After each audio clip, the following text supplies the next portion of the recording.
კახაბერ. მოგესალმებით, ძალიან სასიამოვნოა. ის რომ თქვენ ისევ და ისევ აგრძელებთ ესეთ გადაცემებს, ძალიან კარგი იყო ის რუბრიკაც, იმედია ისიც გაგრძელდება და კიდევ ბევრ საინტერესო მინდა თუ ხელს შემიწყობთ თქვენი წყალობით გაიხარეთ. სიტყვა რომ პირველია და უმთავრესია, ამ მოცემულობას აღიარებს სოფლიოში ყველა, მთელი კაცობრიობა. იაპონელი მასარო იყო თუ არ ვცდები დოქტორი, რომელმაც თავიდან პირველმა მოიფიქრა ასე და ჩაატარა და შემდეგ გავრცელდა და ნებისმიერ შეუძლია ეს კვლევის ჩატარება ბრინზე, მცენარეზე, წყალზე, 1000 რაღაცაზე კეთდება და ყველგან ერთი და იგივე შედეგია.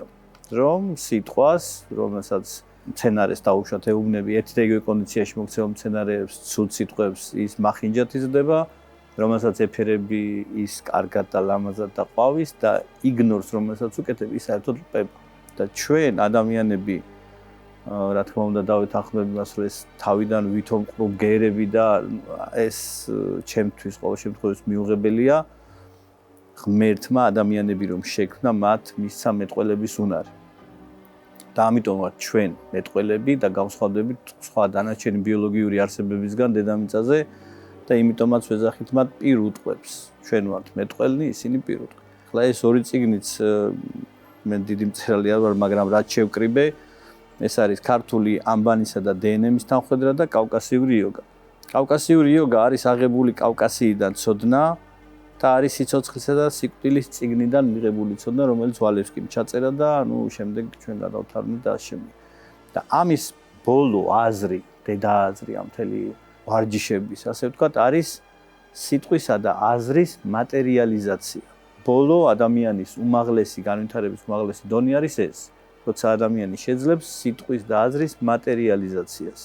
ამის მაგალითები იყო ჩვენში, გელი კალიქოკელი, ვიცი რომ ბევრს გაუგია, მასზე ბევრი დაწერილა და თქმულა და ის აკეთებდა ოპერაციებს, ტრეპანაციასაც კი აკეთებდა, თავის ქალას უხრიტავდა ადამიანს და სიტყვით ეუბნებოდა რომ შენ ხარ ქვა და 4 საათი ადამიანი იჯდა გაუნძრევლად ეს ჭრიდა, გურღავდა თავის ქალას, ყველაფერს აკეთებდა, მაგრამ ადამიანი გაუნძრევლად იყო.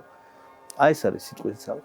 და ის რომ ძალიან ცუდად მოქმედებს ცუდი სიტყვა, ავის სიტყვა, ეს ჩვენ წინაპრებიდანაც ხო შეძახილმა ხე გაახმოდა, ეს პირდაპირ მნიშვნელობით იყო, არანაირი გადატანილი მნიშვნელობა ამას არ აქვს. სამწუხაროდ ახალგაზრდებზე და მარტო ახალგაზრდებზე არ არის.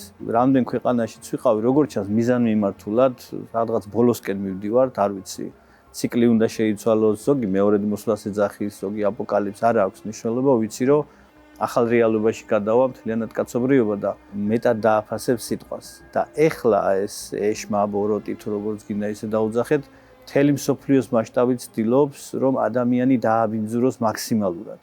სამწუხაროდ იმუშავა რაღაც დიდმა მექანიზმმა, რომ ჩვენ ახალგაზრდებს დააწყებინა თავისი საკუთარი დედის გინება. და შემოვიდა როგორც ჩვევად, ჩემი დედა, ეს თუ არ მოიშალა, ძალიან ცუდ შედეგებს ღებულობთ და მივიღებთ კიდევ შემდეგ. და მინდა ვთქვა, რომ მარტო ჩვენთან არ არის ეს.